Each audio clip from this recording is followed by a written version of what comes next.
Salve pessoal, tudo bem? Bem-vindo ao canal, obrigado pela presença, obrigado por acompanhar aqui nosso trabalho.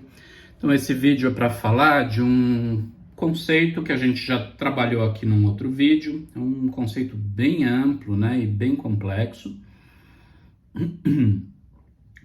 É o conceito de transhumanismo, né? Esse conceito ele é fascinante porque ele articula aqui os três pilares do canal, que seria arte, ciência e filosofia, de um modo muito específico, né? Assim, de um modo muito potente. O conceito de transhumanismo ele abre muitas frentes para que a gente pense questões éticas, políticas, biológicas, questões relacionadas à espécie humana como um todo, e também questões mais disruptivas, né, de tecnologias contemporâneas muito específicas, como CRISPR, por exemplo, né, que é o método de edição gênica, como as implicações da biotecnologia, da fertilização in vitro, né, isso tem aberto aí umas fronteiras aí incríveis, né, para a vida, para a sociedade, para os humanos como um todo, e é um conceito muito polêmico também, porque no limite nós precisamos aí tangenciar algumas questões até ligadas à eugenia, né, novas formas de eugenia, novas formas de especismo, novos projetos racistas ou raciais baseados nessa mutação, né, num controle da mutação genética, que alguns autores têm chamado, por exemplo, esse novo momento da vida que nós estamos vivendo de um momento de seleção artificial, né? Então, toda a história da vida na Terra, segundo a teoria de Darwin, ela teria ocorrido até hoje com mínimas interferências de seleção artificial, no caso, por exemplo, de cruzamento de gados com potencial, cabeças de gado que tem um potencial melhor, ou no caso das ervilhas de Mendel, né, na botânica, né, na agricultura, criar cruzamentos de sementes que possam ter um potencial um pouco melhor. Isso seria uma forma muito pequena e muito quase ingênua, né, de utilizar a seleção artificial, e toda a vida da Terra teria sido guiado pela seleção natural. E agora nós estamos aí vivendo esse limite abissal aí, inaugurando essa nova era da vida na Terra, protagonizada pelos humanos e pela tecnociência, que é a era da seleção artificial. E o transhumanismo, ele entra fundo nisso, ele é quase que um projeto filosófico e científico baseado nessa premissa da biotecnologia, ou seja, da possibilidade dos humanos serem alterados biologicamente e essa possibilidade de negação radical da natureza humana em tudo aquilo que ela já se representou e tudo aquilo que ela já foi sedimentada e construída ao longo de milhares e de milhões de anos e quiçá até de bilhões de anos, se a gente entender por natureza humana, todo um processo de sedimentação da experiência da vida, de tentativa e erro, desde os 4 bilhões de anos em que a vida surgiu nas suas formas mais elementares na Terra, até os dias de hoje, né? Então isso é muito grande. E o transhumanismo seria esse imaginário, esse conjunto de ideias, essa filosofia e essa prática também, porque muitos transhumanistas tendem a pensar do ponto de vista prático mesmo, como é possível alterar a natureza humana, né, nesse sentido biológico mesmo, não é no sentido só filosófico.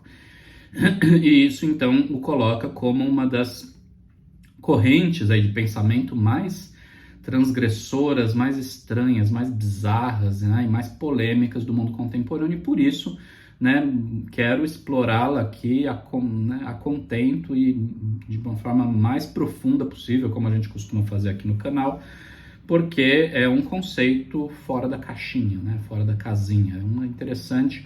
O transhumanismo ele é uma mina, uma usina de problemas e de questões e de conceitos filosóficos, e isso é que interessa a filosofia, né? Filosofia não é estudar obras e autores apenas, né? Embora esses estudos tenham o seu lugar acadêmico específico, a sua especificidade e a sua contribuição, muitas vezes valiosa, né? Aqui o nosso intuito aqui não é fazer isso, né? Na verdade, o nosso intuito é estudar conceitos e problemas, né, que atravessam o ser humano ao longo do tempo e que nos atravessam e nos convocam agora no século XXI a pensar com urgência a partir de outros paradigmas, de outras visões de mundo, etc. E isso é pensar a partir de conceitos e problemas. No primeiro vídeo eu fiz um apanhado geral, assim, né, do conceito de transhumanismo. Gostaria ainda de ficar um pouco nesse ponto da generalidade, porque ela é importante para a gente posicionar um conceito dessa magnitude. O que eu queria só ressaltar é essa importância de nós termos dois recortes também temporais. Então eu estava falando um pouco, vamos fazer um pouco uma história, um par e passo, né, da constituição do transhumanismo contemporâneo, de onde ele veio, né, quais são as fontes históricas específicas, né, desse conceito que é específico, a especificidade desse conceito no mundo que a gente vive agora, começo do século XXI, começo do terceiro milênio. Porém, uma abordagem macro, ela também é importante. Por quê? Porque se a gente for retroagir, nós vamos ver que uma das questões centrais, né, do transhumanismo, que é a superação da fatalidade biológica, ou seja, a ideia de que nós não... A constituição biológica do humano não é uma fatalidade, né? O humano é livre, e o humano é definido pela liberdade, e por conseguinte o humano é livre para se autodeterminar e para alterar a sua própria natureza. Então a superação da fatalidade biológica, né? Imaginar que a biologia é só uma etapa do processo da hominização, da construção do humano, e a superação da biologia pode abrir novas fisionomias e novas figurações de humanos que nós nem imaginamos que seriam possível, né? Seria possível existirem. Tudo isso está dentro desse devir humano, né? Da possibilidade do humano vir a ser aquilo que ele imagina que seja, né? O humano não está dado. Então, o humano não é um dado da natureza e o humano não é um dado biológico. Por conseguinte, ele pode alterar a natureza, ele pode alterar a biologia, e isso é um dos protocolos, uma das prerrogativas do transhumanismo, né? A superação da fatalidade biológica. Mas veja, quando a gente pensa nisso, e nessa relação de alteração da natureza e de alteração das propriedades biológicas, a gente tem que retroagir até e pensar numa escala de muitos milhares de anos. Nós temos que retroagir à chamada alquimia. A alquimia é uma das primeiras religiões do Homo sapiens. O grande historiador das religiões, fenomenólogo Mircea Eliade, tem vários estudos assim arranjados, organizados em torno de uns 3 livros mais ou menos sobre alquimia, e ele coloca a alquimia como um dos saberes, né, uma das espiritualidades, um dos saberes aí, religiosos mais arcaicos da humanidade. Nós temos alquimia, registros de práticas e de conhecimento alquímico na África, na Mesopotâmia, na Ásia, no Oriente Médio, né, no centro da Europa e até mesmo aqui dos povos ameríndios aqui da América. A gente pode pensar em algumas práticas que a gente pode chamar de alquímicas. E o que é a alquimia? A alquimia, ela sendo uma das primeiras religiões humanas, ela é uma religião tecnológica. Ela é uma religião baseada na transformação da natureza.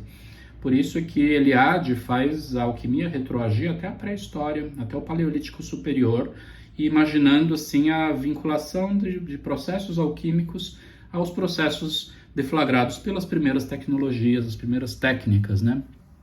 Como, por exemplo, na Idade da Pedra, a Idade da Pedra Lascada, depois a Idade do Bronze, né, a Idade do Ferro fundido, o Bronze, os primeiros modos pelos quais os seres humanos operam e processam a natureza, alteram o metabolismo da Terra. Isso está tudo dentro de uma grande mitologia alquímica, e até mesmo as religiões líticas, né, de litos, que é pedra, está ligado ao fogo, né? Então, isso já, a ideia de que o humano ele é capaz de produzir o fogo a partir da litos, do conflito, né, do atrito entre pedras, isso é o que vai gerar lá na frente o mito de Prometeu. Então, o ser humano que é capaz de tomar o fogo dos deuses do céu e trazê-lo para os humanos. Ora, isso é um mito que está apenas deslocando uma imagem alquímica muito anterior, que é a noção de que os humanos já têm o fogo divino em si, que é a possibilidade técnica de operar o fogo e de produzir modos artificiais de vida a partir do fogo, a partir do litos, né, das pedras. Não por acaso, né, a domesticação do fogo é anterior ao Homo sapiens. O Homo erectus já utiliza fogo, e alguns dos hominídeos utilizaram-no em grande escala, até para produção de queimadas, para desbastar terrenos, ou até mesmo para caça, para poder capturar algumas presas que ficavam ali escondidas, né? Sim, eles conseguiam produzir queimadas para espantar os animais e conseguirem capturar esses animais com mais facilidade. Então, isso vem lá dessa noção muito difusa e muito infusa na mente humana, que é a ideia de que a natureza ela tem processos, o ser humano ele tem a técnica, uma técnica pode alterar a natureza, e ao alterar a natureza, altera-se também alguma coisa do domínio mental e do domínio anímico da alma humana, porque a alma humana é um espelho da natureza. E ao alterar a natureza, acelerar os processos da natureza, o humano estaria alterando também os processos e acelerando purificando, né? Purificando-se e alterando-se animicamente, no sentido mental e no sentido anímico, ou seja, da sua interioridade e da sua subjetividade. Isso não é apenas Eliade que faz essa ilação, muitos autores a fazem, e aí vamos aí num próximo vídeo a gente vai explorar um pouco mais dessa questão entre tecnologia, alquimia, e vamos ver o que isso tem a ver com a constituição desse grande fenômeno que é o fenômeno do transhumanismo nos dias de hoje. Então, espero vocês em breve. Até mais.